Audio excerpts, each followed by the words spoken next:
welcome everyone, to a happy Friday. I am so excited to be here with all of you. We are going to be talking about all things podcasting, and it's a new year, and we're just trying to get back into the swing of all things podcasting. I apologize in advance if my audio or my sound or anything sounds crazy. I had to move entirely new places because they're doing construction. So just a hint with live streaming, that's something that you got to kind of deal with. Whatever happens around you, you have to adapt. So neither here nor there. We're pushing through, and we're doing this in the spirit of having fun and learning. So my name is Rita. If you haven't seen me before, it's nice to meet you. Thanks for coming by and being our content buddy. Today, we're going to learn about and talk about things that we've learned at PodFest. So myself, my colleagues, it was a nice year to kind of come back, reassess all of the things that we've done maybe well or have forgotten about, and just kind of refresh, or dare I say reignite our our desires for podcasting. So without further ado, I'm not doing this alone because no one wants to hear me talk for 2 hours, and we're definitely just talking for an hour. It'll feel like 2 if I keep talking, but either way, welcome to the stage, the virtual stage, Miss Angela. Hello, Angela. Hey, Rita. Hi, you're so funny. How are you doing on this Friday? Happy Friday. Happy So Friday. exciting. It's so exciting. So, Angela, we're going to do a little bit of a meta thing. We're going to go back in time to when we were actually at PodFest. You were there. Walter was there. We're going to watch what it was like, how we were feeling, and our reactions back then. And then after, we will circle back and kind of talk about what we're doing now and kind of post PodFest, what we're feeling. So let's Great. go ahead and share everyone back as if they were at PodFest exactly what that looks like. Okay. Da, da, da, da, da, da. Hello from PodFest. All right. And my true Rita fashion, we're here with things that look like they were made from Disney, but also shout out to Bridget that brought them to us. If we've gotten your attention yet, you should listen in on this because we got to tell you, podcasting, it's hip hop happening. It's not going anywhere, and we are here, and we're learning a lot of stuff about podcasting. And that's the funny thing, is that we're all producers, but every day, I can say, at least for myself, I'm learning something new. So we're just going to give you a really hot take on some fun things and valuable things that we've learned from this convention.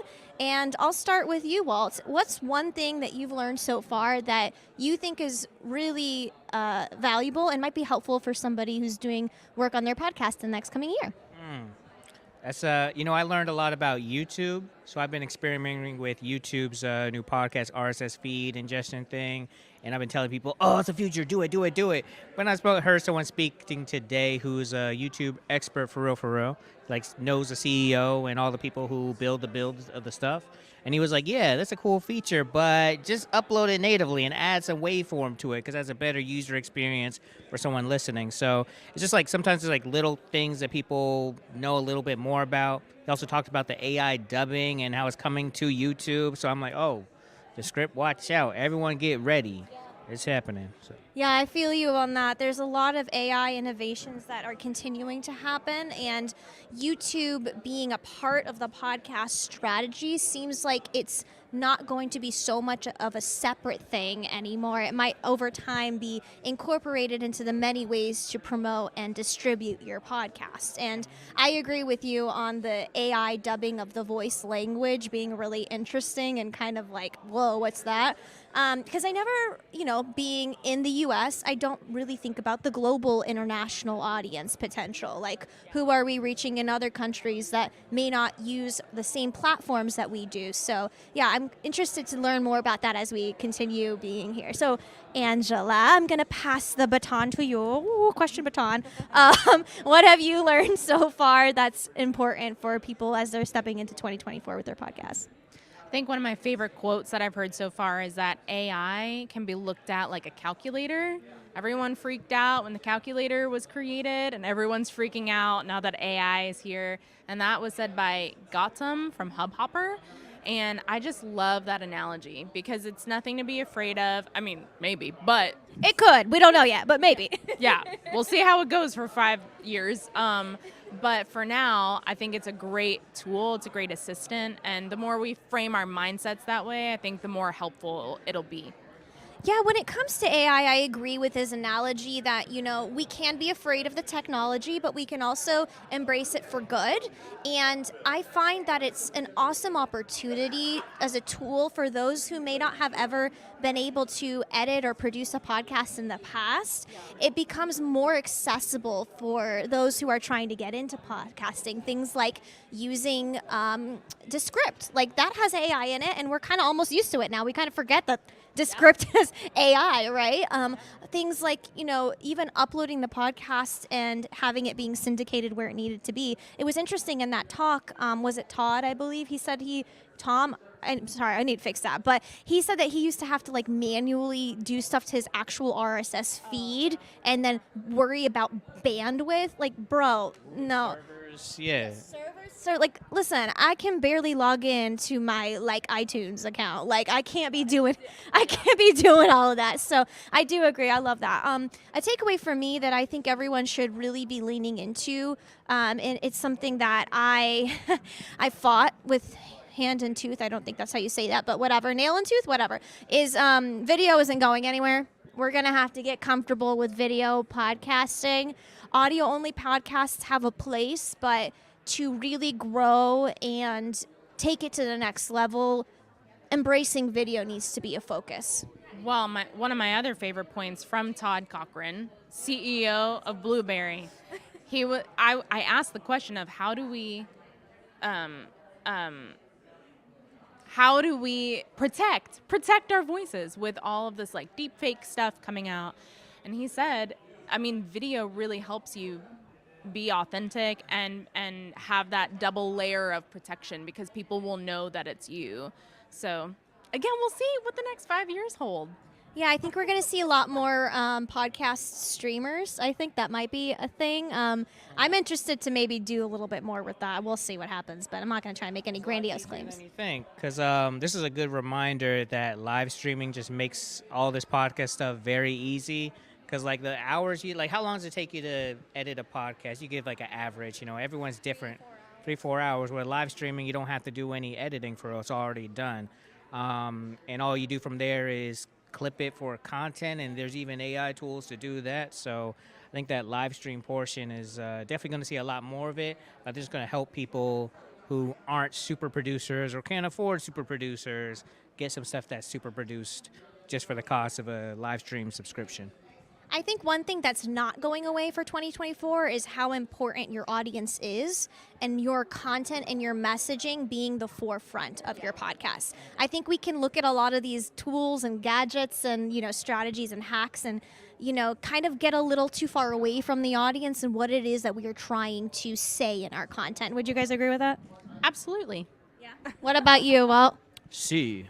People remember stories. They won't remember what you said, but they'll remember a good story, right? Yes, absolutely. Yes. Yes. All right. Well, that's just our quick wrap up from day one from PodFest. Thanks for hanging out. I'll link wherever this is going to be. All the information will be there. We'll figure it out, and I might add it in later. But thanks for tuning in. Thanks, guys.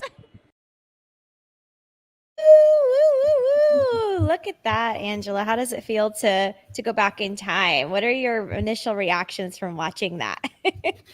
My initial reactions are they all stand.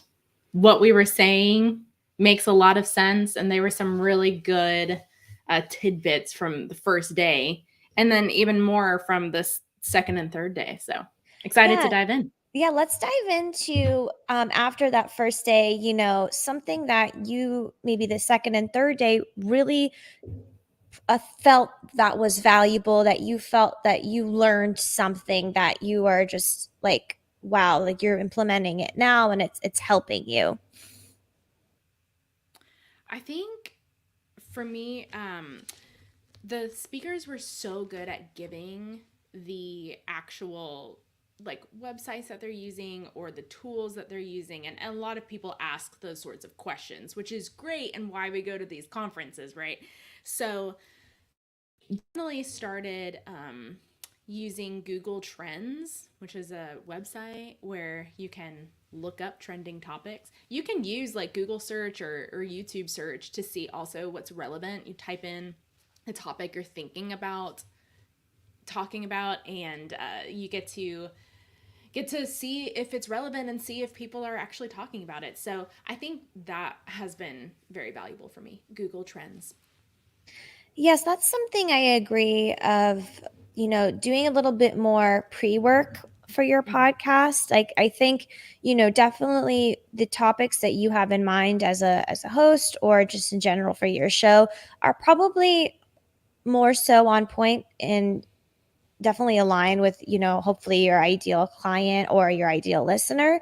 But the way we word those things sometimes aren't in the voice of Google or the machine language of Google, right? So it's really helpful to go in and see what it actually is, like how the title should look or whatever. So tell me a little bit more about that. Gosh, you're so spot on. One of my favorite quotes from day one is that you give your content, like you create your content for your audience, but you write for Google. And I think, gosh, how many times do we miss that? And we think the episode description needs to be this beautiful article, which there's a place for that. That is for your email and for your blog. But nobody, I mean, my personal opinion, not that many people read your episode descriptions thoroughly.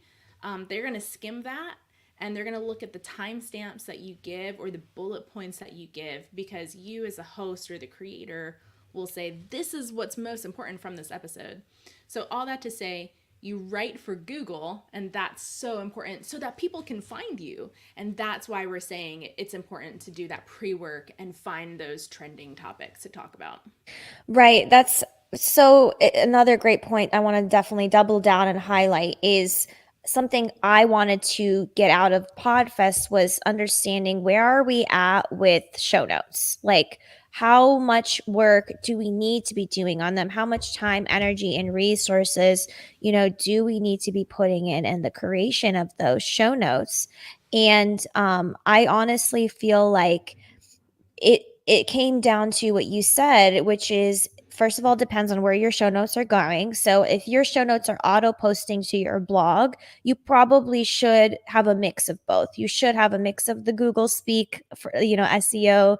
And I'm not an SEO, I'm not an SEO expert. So if we're just saying generally, with some of the research and tools that are allotted to us, kind of doing that pre-work and making those tweaks to the show notes, like those need to happen. But also if it's going on your blog or in an email automatically, if you have some kind of like integration set up where when you post your episode, it goes to that site.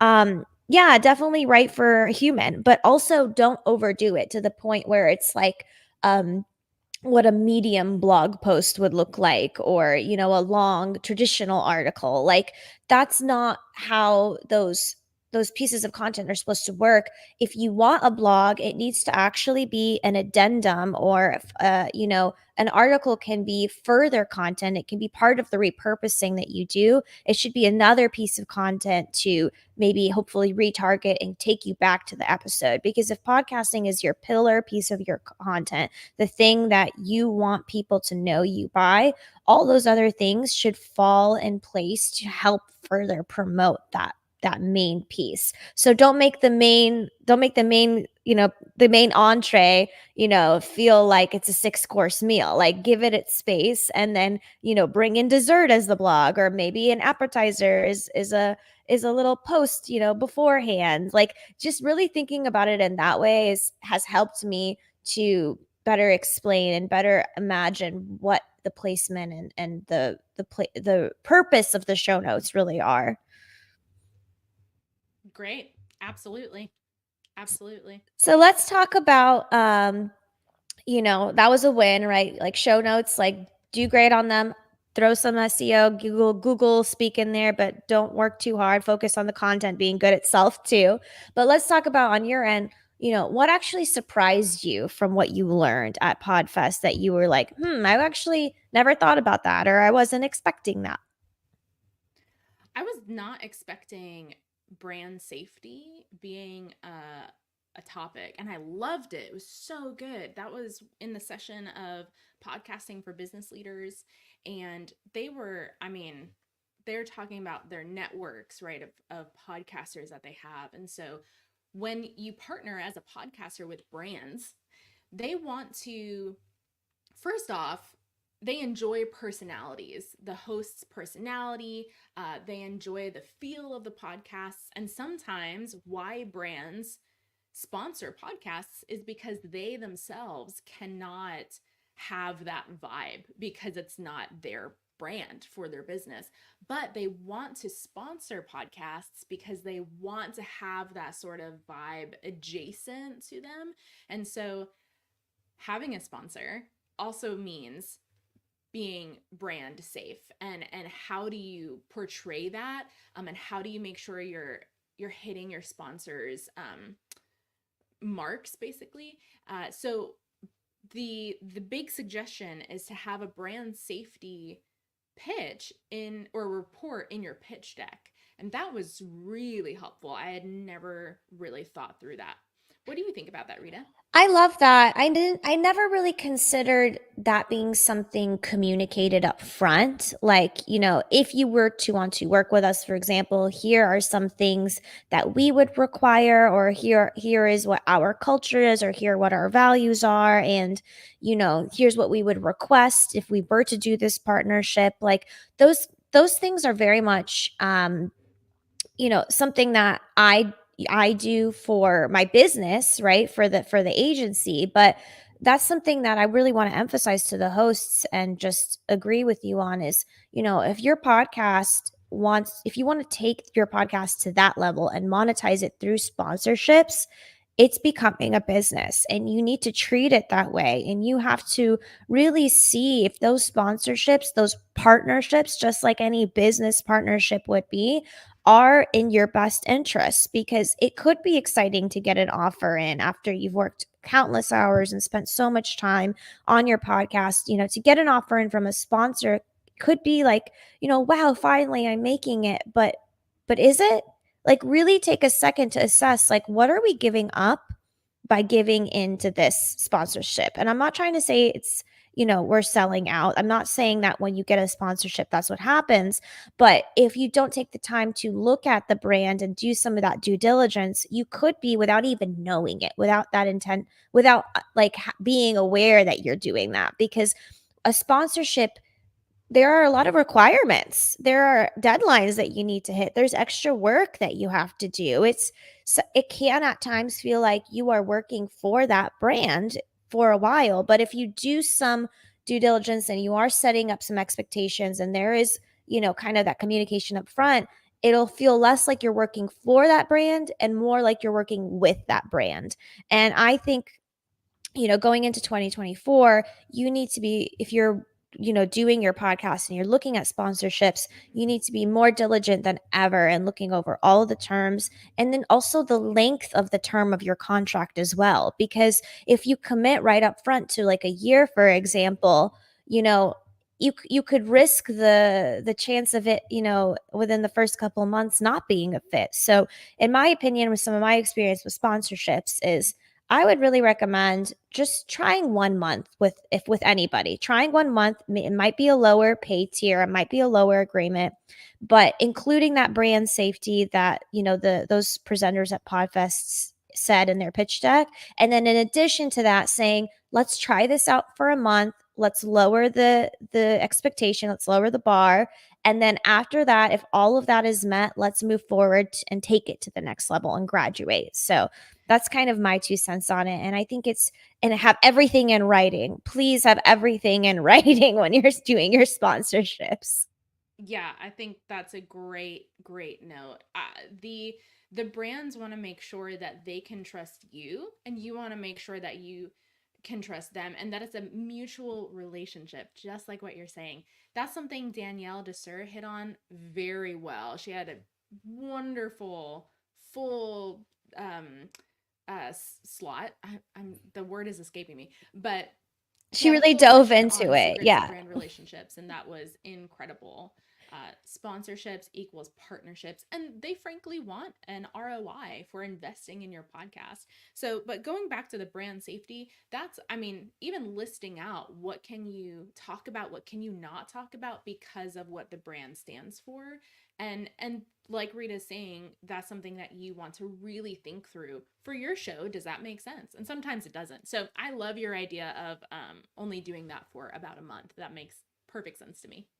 Yeah, if you do it for a month, then it's a little lower stakes for everyone, and it gives you some time to actually form a relationship with that individual, I think. On the flip side of that, something else that I was really excited about learning that personally surprised me, we're talking about, some things that surprises us at PodFest, is the there was a great talk by Demona, and she has a great podcast about dating, and I will link her information. But she's been on the Drew Barrymore show. She's been on a lot of traditional media outlets. And what I really loved about her presentation is her strategy for getting her content out in places way above than what she would ever expected, like traditional media. And for her, what she does is she uses a website called Help a Reporter Out, and the acronym for it is HARO, HARO, which I have seen before. But her strategy for the pitch itself, the messaging, and how she replies to those pitches was so unique because, for example, she mentioned that, let's say, there is a article about, dating tips, like dating tips for, just 2024 modern dating tips, right? So she wouldn't reply to the pitch and just talk about herself and say, hi, I'm so and so, this is my experience, so and so, I can, definitely talk about dating tips. Like, she didn't do that. She took a keyword approach, and she tried to, every few words, whatever the article or the writer is trying to write about, she put that keyword in multiple times. I am a dating coach. I would love to talk to you about dating. When dating so and so, blah, blah, blah. And just kept using that word in many different ways, because what happens is that it's searchable. So that she's trying to almost kind of show them what her contribution would look like, even without being approved. So by creating that, you're removing that extra step of being like, okay, now me as the journalist, I'm going to ask you for your contribution. She just provided the contribution essentially right then and there. And at the end, she was like, here's a link to my podcast. And that podcast link, is what really took it to the next level, because they were able, the potential journalists were able to click the podcast and get to know her without having to sit down on a meeting and get to know her. So your podcast is so valuable for those pitches. And I knew that, but the strategy for doing it, I was afraid to include links and do all of that because you don't know if emails can bounce, but doesn't look like that's a problem now. So go ahead and put the links at the end and put the keywords in and just go for it, is what I learned. So smart, Demona. And we also wanted to make sure that y'all know that this is the strategy tactics that you learn at PodFest. We're not sponsoring they're not sponsoring this. We're huge fans of PodFest, and so tickets for 2025 are on sale. Yes. Go get them. So go that get you you can some. learn these strategies in real life. But no, that's so smart, and that's something that I will absolutely go and do and take away. It takes time. Something else that I learned too, that wasn't really directly correlated to a certain talk or a certain presentation, because PodFest, and like we said, we're fans and we go to learn and go to share, and we're just trying to educate and share the message, right? But PodFest is so much more than the talks to me. I love creating content at these conferences, because people are there, they're open, they're ready, they got their game face on, and they've been hearing about podcasting all day. So if you go and approach somebody and you want to do an interview, you might get some no's, but you're going to get more yeses than you would expect. So I think it's a great place for folks who have never done any type of content before at all to go and try to practice an interview with somebody. It's a safe place for that. I really feel that the founder, Chris, he's built such a great community where the people that do come in are so open and welcoming. Like for me, I'm joking around with people saying like when I walked in after having not been there for 1 year and coming back and seeing all the people that I knew, people are walking around, hi Rita. Like I felt like I was Barbie when they were walking. It was like, hi Barbie.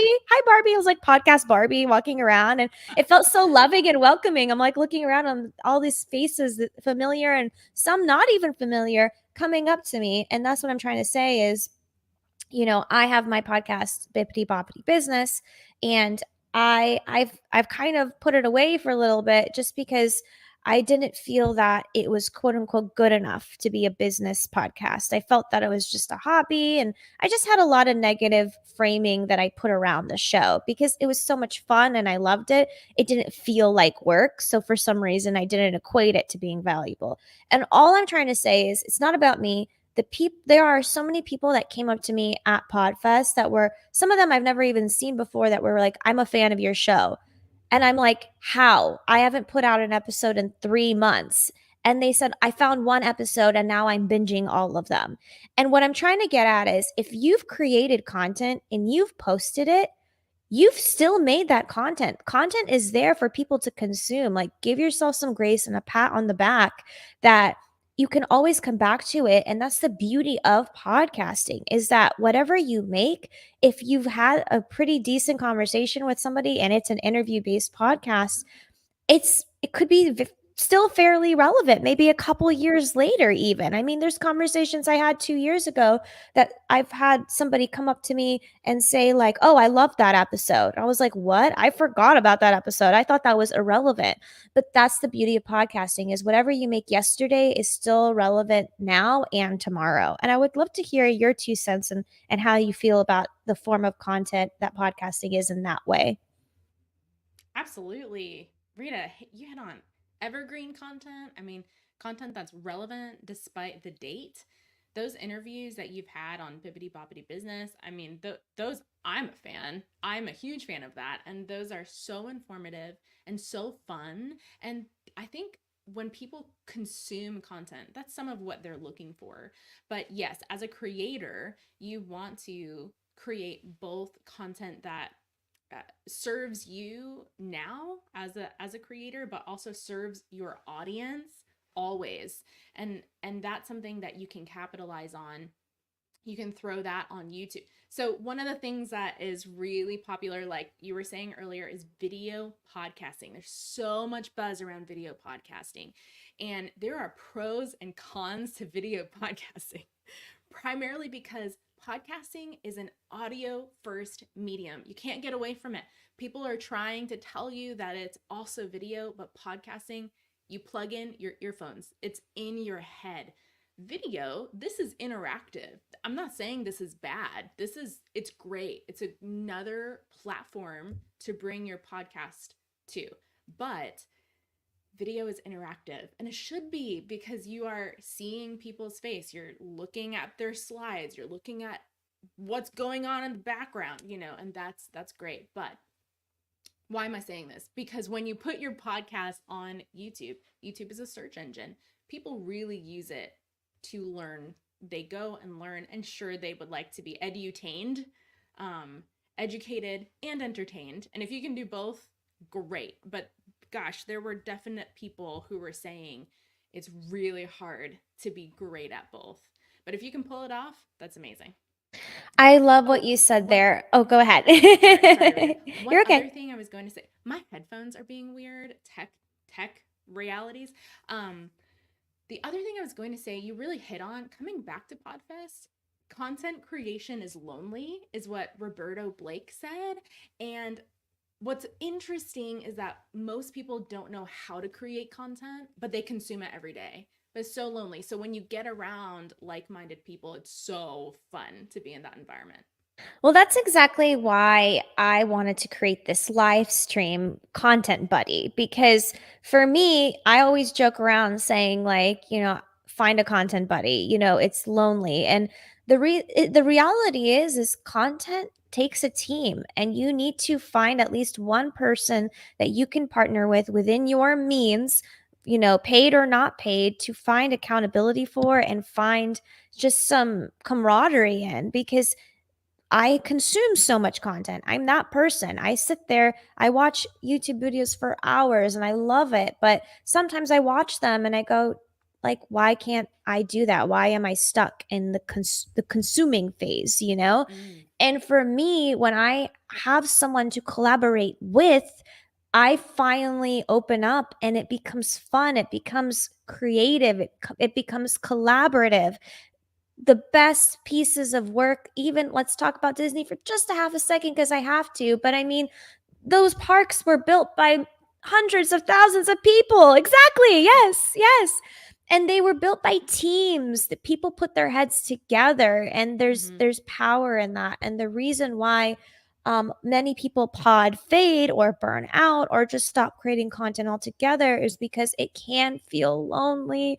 And that's the beauty of podcasting, is that it's set up so that you at least always have one person to collaborate with, and there's more power in numbers as well. That's another just analytical and statistical part proven for podcasting, is because you are collaborating with another individual, that's one more chance that you're likely to have that content reshared too. So there's the emotional and support side of it, but then there's the tactical and very real side of the possibility of it being, doubled or tripled. And like, I want to shout out Angela for making sure that we are, mentioning the folks that were at PodFest and including their names, because those are other opportunities to get their message out there, and in return, we'll get our message out there too, So I don't know how you feel about it, Angela, but for me in the past year, content has been a little lonely, and I love that you've been reaching out. What have you been doing to kind of get out of your, daily routine and be bold and create stuff that you normally wouldn't? Ooh, good question, Rita. Yeah, I've been really playing with Instagram and really trying to figure out how to maximize that platform. But really, it's just taking a step back and saying, what is my main message for my company? And then applying my main message to the different platforms. And that's really what it boils down to. When we talked earlier, you said this beautiful statement of um, knowing your audience, creating content for them. It's really about serving your audience and understanding how they will approach your content, what sticks for them, what resonates for them. Jay Akunzo says that all the time. Shout out, Jay. But what resonates for them, and that, like you're saying, a trend in 2024, if your content doesn't resonate, you're just gonna mosey on down the river because nobody's gonna listen. So No, what I about love you, that. Rita? I feel that, and for me, I had to kind of sit down and assess, what are my content pillars? What are the types of, what are the messages that I want to create for my audience? How do I want those messages to resonate for them? And then what platforms or type of medium of content do I want to use to communicate said messages? So for me, I know that's very, very deep and kind of intricate, but No, for I'm laughing because that was a beautiful statement. Oh, well, we love it, What I right? was So trying to say. no, but for real, what I'm trying to say too is, like, for me, bippity boppity business, it is my craft. It is my place where I am focused on themes of storytelling, ideation, really branding and long-term um, strategies to take an idea of your dream of a podcast and turn it into a reality. It's the place where I want people to listen to the content and feel inspired. And if they have been, wow, thinking to themselves, wow, like, I really need to start a podcast, but I just haven't started, and they need that inspiration and they need that understanding, especially in B2B, like, it is a B2B podcast. And yes, we may not outright say it in every single episode, but the truth of the matter is, when you sell from one business to another, or whether it's a service or a product, those themes are still resonant in the show. And just as a side note to defend it, because I feel like a little spicy about it right now, Disney has a B2B sector, y'all. You guys need to understand this. Do you think Hulu and SBN and all these other companies that they have affiliation with just kind of happen? No, it's B2B, okay?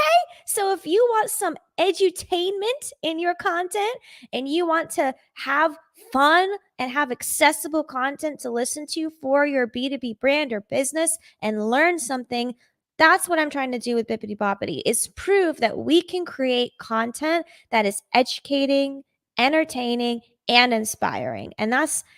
And connecting. We are more than just what we do for a living. Find something that is other than your job so that you can create super fans for your audience, okay?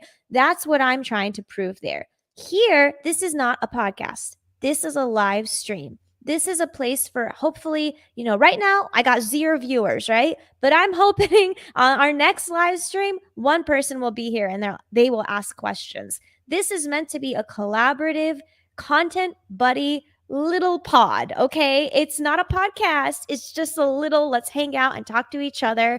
And those who have started a podcast, let's get tactical about that experience so that you can have that camaraderie. And if you are stuck and it's been a year since you posted an episode, you can come here and get reignited in that. And that's my sassy soapbox that I'm going to get off of. Love it, Rita. Love it, Rita. I want to bring it back to a quote that I heard from Todd Cochran, who said, live streaming makes you a better podcaster. And I feel that. I'm feeling that right now in real time, because you have to, we have a listener, by the way. I just wanted to let you know. Oh, we do? Hi, listener. I'm sorry. I see we're learning. I didn't see you there. She has asked, will this convo be available after the live as well, Rita? This conversation will be available after the live, and we will personally deliver it to you. Thank you so much for listening. We love you. Thanks for being our content buddy. Awesome. Yes, thanks for tuning in. I do want to bring it back to tactical things we learned at PodFest. I'm curious, Rita, what are the really detailed minutia, like, could be tech, it could be a sentence that you heard from a speaker. What were some things in your notes that you want to bring forward? Yes. So first of all, I need to highlight and show everyone how we're learning about live streaming on the spot. And look at all these great comments from people that I totally didn't see. Thank you, friends. Thank you, content buddies, for rooting for us and shouting us out. Look at this. Look at this. We're being bold and we're learning together. So yes, the conversation will be available. Thank you for listening. Thank you for rooting for us. And, we are here to provide that content for you. So love it. Shout out. We're all featuring you here. So got to do that because that's part of live streaming and we're learning how to do it. Back to your question. Tech wise, more mechanically, what have I learned? Something I admittedly am not so great at are systems and processes. Okay. I am someone who is definitely more of a visionary. If anyone has heard of EOS or, being a visionary versus an implementer, we all have strengths. We all have things that we're good at. I tend to be an idea person, but implementation is arguably even more important than the idea of your podcast, because you could have a great idea for your show, but if you don't have a process, you might post like 2 or 3 episodes and then never follow through. And that's something that even I struggle with. I'm coaching people on this and I'm going to be very candid and honest. Like, it's a struggle for everyone. So a tool that I started using is as a result of going to the PodFest convention is I'm starting to use Notion actually to have a kind of overarching view of what all the content is, because I was doing a really good job. If anyone listening has used systems like ClickUp or Trello or any of those things, I was doing a really good job of assigning individual tasks to myself or to a team member. But I was still having such a hard time of seeing the big picture, seeing where all of the content is. Like, what does everything look like in one place? And I was getting mad at myself for not knowing how to do that in ClickUp. Here's the thing, guys. tools are tools. Like if you can do one thing in Notion or Trello, like it doesn't matter where you use your gadgets and gizmos aplenty. Like use the tools how they work for you, and don't shame yourself for being like, I picked this one tool and I need to do everything in this one tool. But if it's not working in that one tool, it's still a tool. Like you can't hammer a nail into the wall with a shoe. Like it's not working. So you find your own hammer, right? So I'm using Notion, and I'm starting to learn more about it, and kind of doing a cocktail, if you will, of different project management systems to make it work best for me, so that I can deliver the products that and services that I need to. That's awesome. Way to go. Like Rita's saying, use the tools that are best for you. If you're an independent podcaster, that's what you need to do. The people that we saw, a lot of the speakers that we saw at PodFest are incredibly successful content creators. And so they're literally up there just saying, okay, and here's my process. And that was so inspiring because we can talk a lot about theory. I think there's a lot of people who would like to be subject matter experts. We can talk about the theory, but we really learned from people who are boots on the ground and doing the thing. So I want to mention there were 5 strategies from Podcasting Business School. I'm not going to necessarily share the 5 strategies. I'm just going to say what stuck out to me the most. One of them is, if you want your show to grow, then you publish more frequently. And that's like a really obvious thing, but it really is. If you want your show to grow exponentially, then you publish more frequently. You get out there and you're consistent.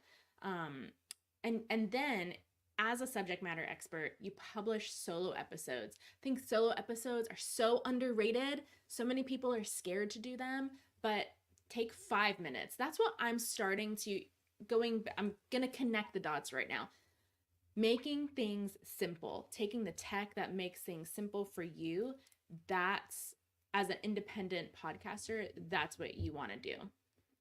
I need to double down on that, because that's been a new motto that I've been telling myself. Simplify, don't stop. If you feel like you have done all this work and it's not working, it doesn't mean it's not working forever. It just means that you might need to realign your own ambitions and personal expectations and simplify it. That's what this live stream literally is for me. When I feel like I need to educate and I want to create content that's just straight to the point, I give somebody a tidbit. If I turn my camera on and do that by myself, y'all, it's not happening. I blank out. I'm like, who am I? What's my last name? Do I podcast? Like, it just doesn't work. So, you find the tools that you need in whatever way it is, and you simplify and you reassess. And I agree with what you said on, just the most value from the content that I got at PodFest were those who were not afraid to get a little more tactical and share something like their immediate go-to 1, 2, 3, 4, 5 steps. Or, in a previous conversation, you asked me like, what was my favorite merch? Honestly, it was a handout. It was a handout from a podcaster. They were talking about like tips or whatever, anything that was actual information. I loved it. Like, give me a free worksheet. Like, yes, like I love that.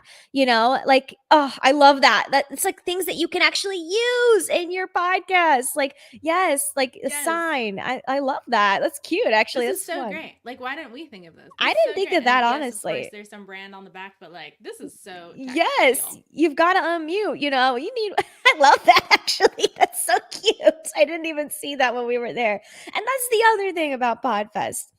I didn't realize like how much you could miss. You're still there, and there's so much you can miss. And that's why content like this is so important, because maybe we were even at PodFest and there was just so much happening that you still might have missed something that we're talking about now. So I just think that's so important. I wanted to kind of bring it back a second and talk about something else that I've learned, or I've just kind of implemented as a result of going to PodFest. And again, we're shouting it out. We're not selling it. We love it, but we're not selling it. Okay. But something that I've learned is just taking time just take the time for yourself. You know, in the rush of your day and your daily routine, whatever it is you're doing, whether you are also a producer or whether you are an independent content creator, whatever it is, time block and honor those time blocks for that content creation. Because I tend to be, you know, a little about my own personal time blocks, but for me, the live streams make me have to honor the time block because I've posted something saying, "Hello world, this is happening." So I actually had to do it. So I don't know about you, Angela, but what do you find when it comes to your own content creation? How are you trying to make it feel like it's part of your everyday? Good question, Rita. I think I that's why stories help me so much. It's really for me. I'm like, I hope people come to my Instagram, but like I'm like, what day is it? It's Thursday, and here's my cup of coffee. Isn't that great? But um, I agree with you. This is like holding me accountable, holding us accountable, talking with you, colleagues that we trust in the industry, and then being able to break down the content. What you're saying, honoring time blocks and keeping things simple, podcasting is a lot of work.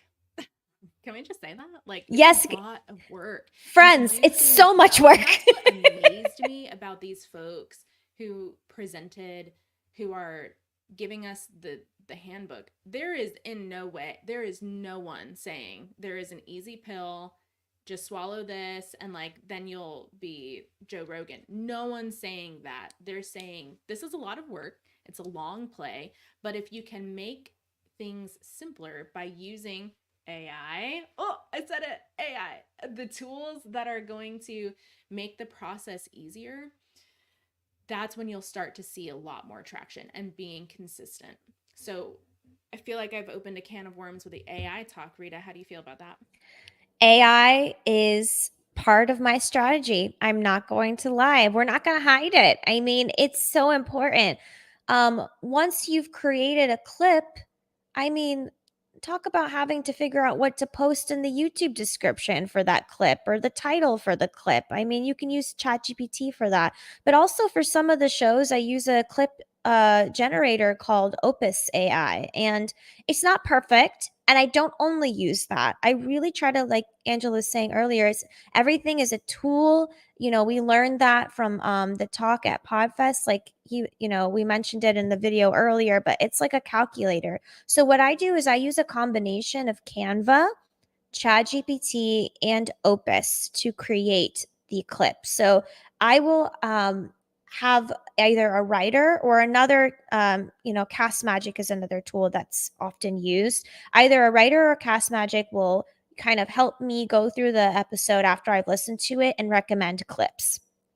From those clip recommendations, Cast Magic, or sorry, rather Opus will pull, just it honestly pulls a bunch of random stuff, y'all. Okay. Like if you think it's pulling viral clips, I'm not throwing shade to the platform. I think it does a good job, but don't trust that it's making you a viral clip. It's not a viral clip. It's pulling out moments with keywords or whatever it is that make it like it's just helping you extract and put one picture over another picture and making it into a reel. And then from the extractions that it provides, I reference the notes that we've collaborated on as a team to see if any of those extractions align with our notes made in advance. Okay. Because it is a tool. Then guess what?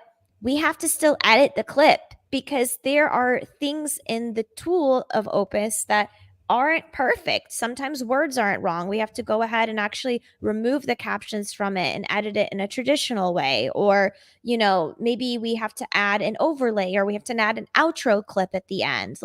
But what it does is it takes a manual process of literally extracting and taking one video clip and putting like on top of another one in a vertical format. And sometimes it does do an okay job with the captions and at least helps with that. And I mean, listen, I'm not trying to throw shade at it, but Captions. these captions, like the subtitles, if you will, because some people get confused between Instagram captions and subtitles, like the actual words of what people are saying on the clip They take time, guys. Nobody wants to manually sit there and transcribe it like we have like a bamboo, like, little piece of paper from like the 1800s and being like, for school and 7 years ago, this individual said this. Like, we don't have time to listen to every single word and write it down. Okay. So let's use the tools to help us use it. And Please. and don't fully trust them. That's my biggest thing too, is you can tell when AI content is AI content. Use it as a tool and iterate and evolve it from there. That's the difference between someone who's using it just to use it and someone who is truly trying to use it as a tool to improve your content. So I want to jump in and say that's the beauty of working with producers. That's the beauty of working with editors, and how different those roles are, which we can come back to. That might have to be a whole nother LinkedIn. That's going to be another LinkedIn Live. We're going to talk about that later. AI, it's a starting spot. It's not the replacement of humans. It's, you still need the human touch. You still need people to go in and edit. It really just removes the fear of starting sometimes. And I know there are content creators I follow who I adore, and they're like so against AI. And then there are content creators I adore who are for AI. And I think it's figuring out what works for you as a creator. I will mention though the captions. The pulling the clips, you have to know your audience, and that's really where producers help, because you have to know the content you're saying. And sometimes if you're the host and you really just want to be the host, you come in, you record, you leave, that's great. But you need someone to tell you this is where the gold nugget was, and the AI tools just aren't there yet. I need to add one more thing to that, because that is true. Your producer will look at the holistic podcast, your content as a whole, as a big picture, and find content that is related to that big picture. These AI tools don't know the past 3 episodes that you posted. They don't know what the long-term goal or the vision of your podcast is. So partnering with someone who, either a producer or a colleague or whoever it is, like, we're not trying to sell anything here, whoever it is, find someone that has a second opinion to be like, hey, this clip you pulled, it was a fun clip. It was interesting, but it doesn't make sense for the show. Like, or this is the same clip, that's type of clip that's been pulled for like 3 months and we're bored of it. Like, that's the strategy. The AI cannot strategize. It can only help you start. And I got to just shout out really quick, because AI has helped me. There are people that are against it, but I have ADHD, and I'm just going to throw it out there. But if you have trouble starting, if the act of starting something is exceptionally hard, that's how AI helps me. It just helps me start. It removes the mental burden of, oh my gosh, I have to start this, starts it for me, and it just shows me that, okay, this task is more possible than I mentally thought it would be. And it takes that barrier away from me. So, there's not a lot of things out there like in life every day where I could use, I can't have AI start my chicken in the oven. I really wish it could. Like, I could just like ask it to, but I literally just pressing the button, starting, putting pen to paper, just that simple act.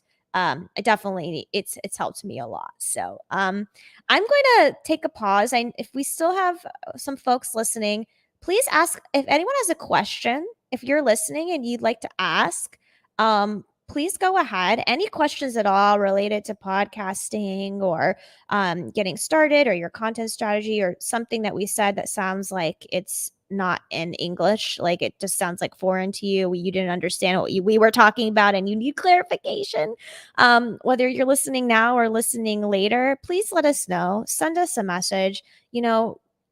Something that I love about Angela and our relationship is, we're here for you in whatever way makes sense for you. And we're not here to compete. We're here to collaborate, and we're here to help everyone in the way that they need it most, in the way that suits them best. So if I said something and didn't make sense to you, maybe Angela will make more sense to you, and she can help you out, or vice versa. The more the merrier. So So yeah, if anyone is listening and they want to ask, either comment now or send us a DM later.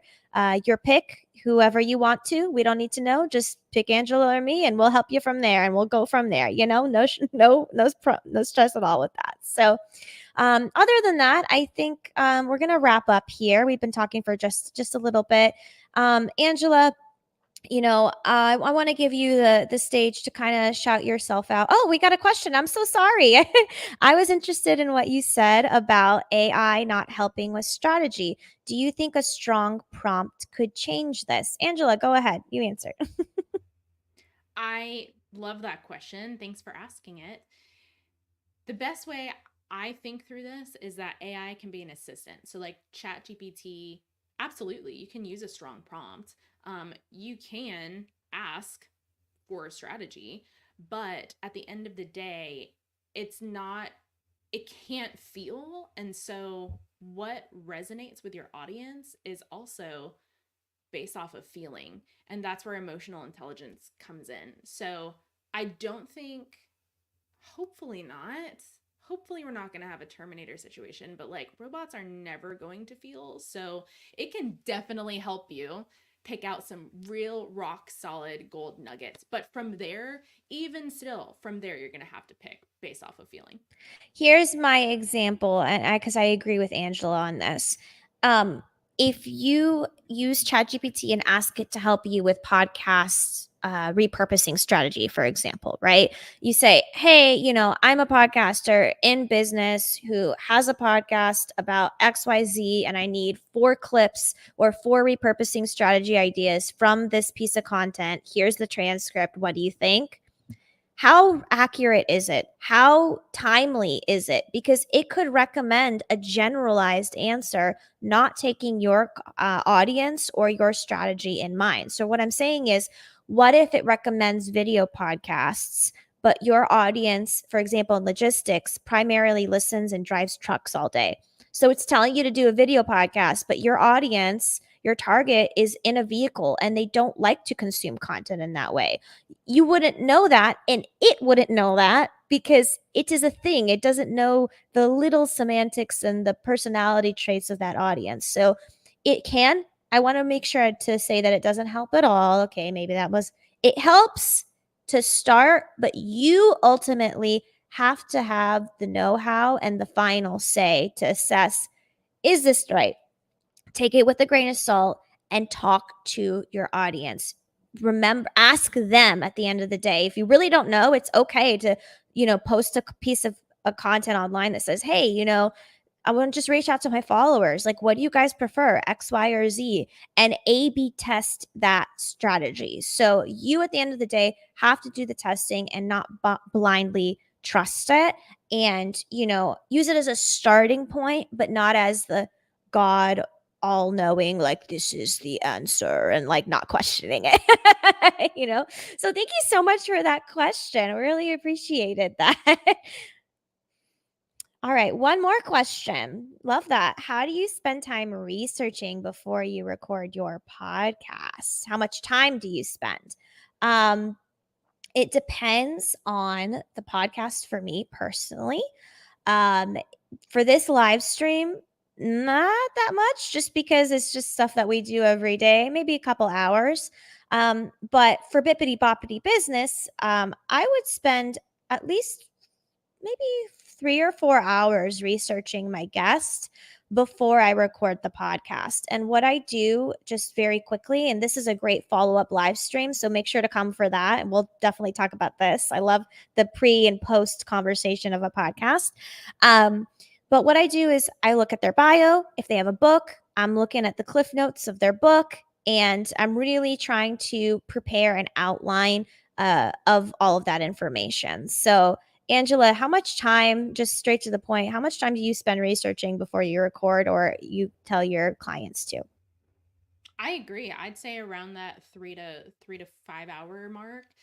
It really, I mean, if you have the privilege of hearing them on a different show, then that's also something. You want to really thoroughly research their social medias so that you can understand what's happening in their world. And then the thoughts, the questions that come up as you're researching, you obviously write that down, then you make it presentable so that you can also either have a great pre-interview with them, or you can send a document to them beforehand. And I will say, I have, after a couple hours of research, inputted that information that I have researched into ChatGPT to help me format those questions or those ideas that I have. So it's not that I am not coming up with the questions or the content, just like to tie it back and circle it through. It's I've done the research, and here's everything that I kind of want to ask in a very muddy, not cleaned up way. And then I say, hey, what's up, ChatGPT? Clean it up, go from there. So you never want to ask ChatGPT without any research what questions to ask your host, your guest, because you don't know what it could come up with sometimes. It's kind of funny. All right, so we are a little bit over time here. We're going to wrap up for our live stream. Angela, go ahead. Thank you so much for your questions, by the way, and for being our content buddies. Angela, if they want to be your content buddy, where can they reach out to you and work with you? Thanks, Rita. Yeah, absolutely. You can reach out to me here on LinkedIn. I am most active on LinkedIn. You can send me a direct message and I will get back to you. Awesome. All right, everyone. Thanks so much for coming by. If it's your dream to work on a podcast and you're not sure what to do, come back for another live stream. Let's talk about it together and let's make those content dreams come true. All right, that's a wrap.